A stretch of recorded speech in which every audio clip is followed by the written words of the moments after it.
I'm learning some phonic sounds. Hello ladies and gentlemen, boys and girls, and welcome back to another video. Now in today's video we are going to look at practical ideas that you can use at home to help support with your phonics learning and teaching. I'm learning some phonic sounds. One of the activities that we like to use during our phonics lessons is using a magnetic board and magnetic letters to help the children build the words that they use during their phonics lessons. I'm learning some phonic sounds. To start off with, all the children have a magnetic board each, and they have the letters displayed on the top of their board. And what they need to do first is identify all the letters that they have on top of the board. So on our board we have a P, T, A, M, S, D and a G.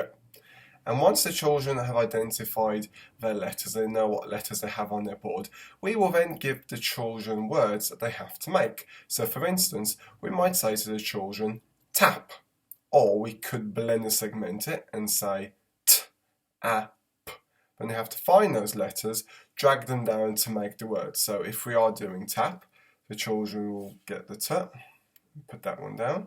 They'll then go for their a, and finally go for the p and move that one in like so.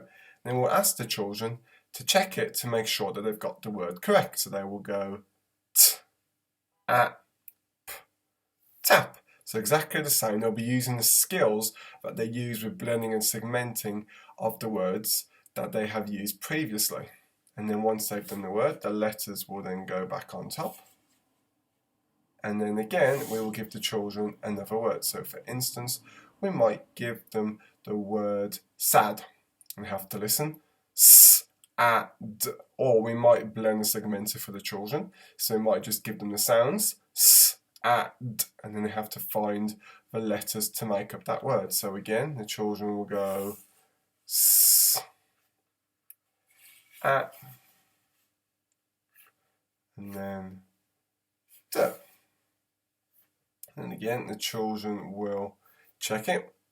S, a, d, sad. So once the children learn their digraph sounds and they learn more and more sounds, it's really easy to modify this because all you've got to do is change the sounds that you've got on the top of your magnetic board. So every single lesson, depending on the sound the children are learning, depending on the digraph, you can change the sounds, and then you can also add in the digraph sounds for them. So for instance, you can ask the children to make words such as chip using the ch digraph. So the children will then find the ch, or the special friend as I like to call them.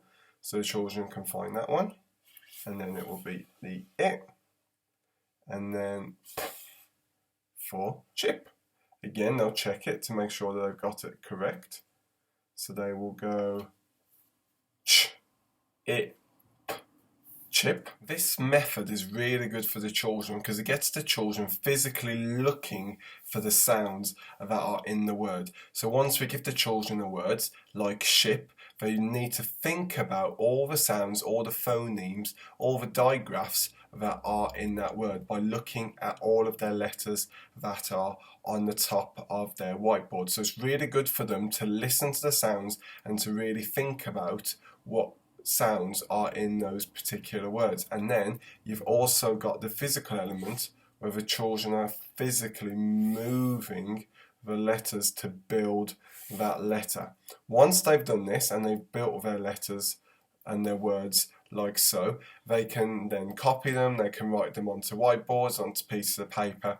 This is a really fun, really good method that the children enjoy, and it gets them moving the letters and makes it a little bit more practical. If you haven't got a magnetic board or magnetic letters at home, don't worry, you can do this just as effectively and just as well using a sheet of paper and getting another sheet of paper, cutting them up, ripping them up and writing all the letters and the digraph sounds onto those bits of paper, and then placing them on top of your paper and then getting the children then to move the paper to build the words. This is a really good technique, like I mentioned before, to really help them listen to the sounds, listen to the phonemes, identify what's in that word, and it really helps them with their spellings as well.